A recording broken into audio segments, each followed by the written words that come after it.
Steady Eddie. Edward is one of the oldest engines on the island of Sodu. Edward may not always be the fastest engine, but he is certainly the steadiest.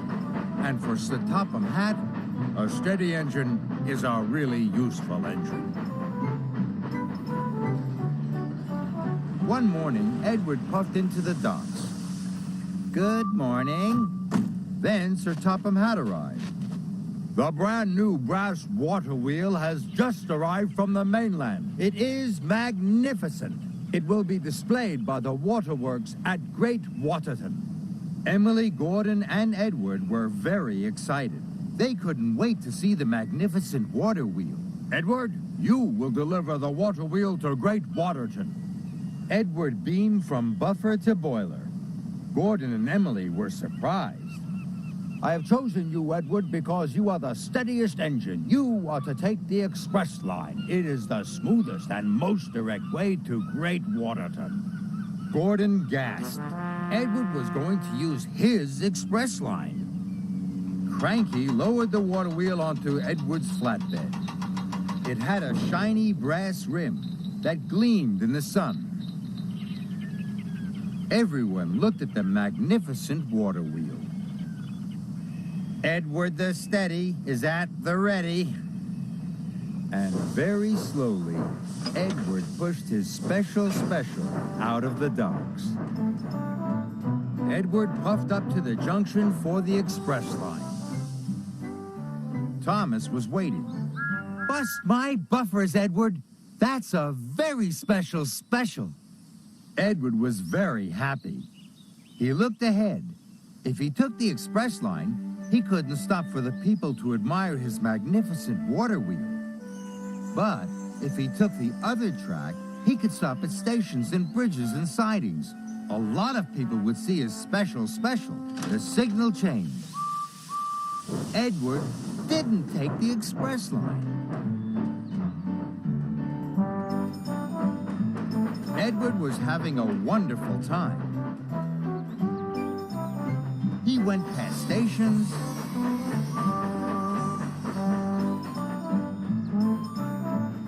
under bridges, and past farms. Everyone cheered and waved.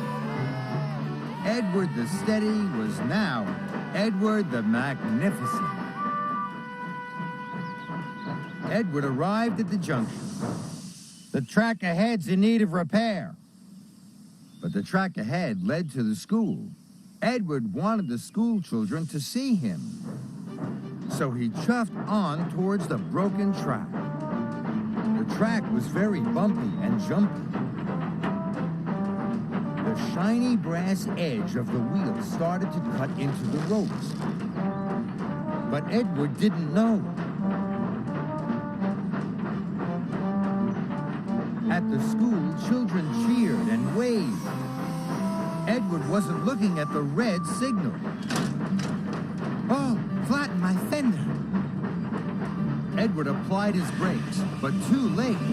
The shiny brass edge of the water wheel cut even deeper through the ropes. Edward knew now his long journey had made him late. Then he had an idea. I will chuff up Gordon's Hill, Edward thought. It's the fastest way to Great Waterton.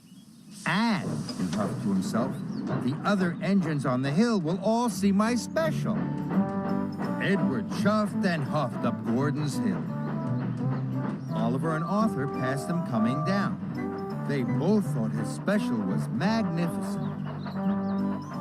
But the water wheel was very heavy. Edward huffed and puffed up the hill. At last, he reached the top. But the edges of the water wheel were cutting deeper and deeper into the ropes. Then there was trouble. With a final jolt, the ropes broke. The magnificent water wheel rolled off Edward's flatbed. Fizzling fireboxes. Gordon was further down the hill with flatbeds of scrap iron. The water wheel rolled down the hill.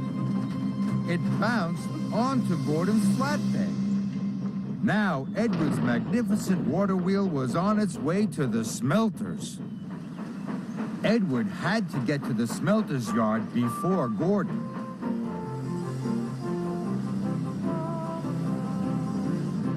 Edward puffed and Edward panted along every shortcut he knew. No one saw Edward pass, and no one stopped to wave. That no longer mattered to Edward. He had to save his magnificent water wheel from the smelters.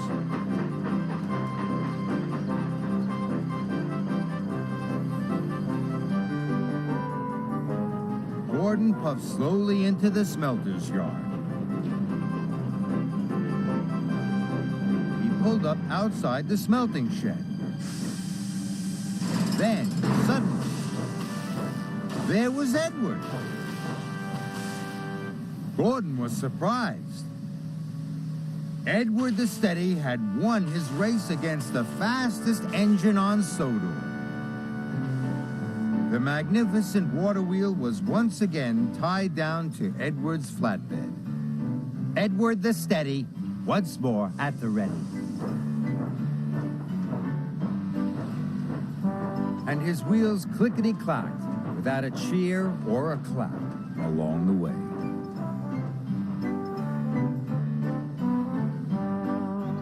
The water wheel was put into place. It looks grand. It looks magnificent. And Edward didn't need anyone to tell him that this had been a very special.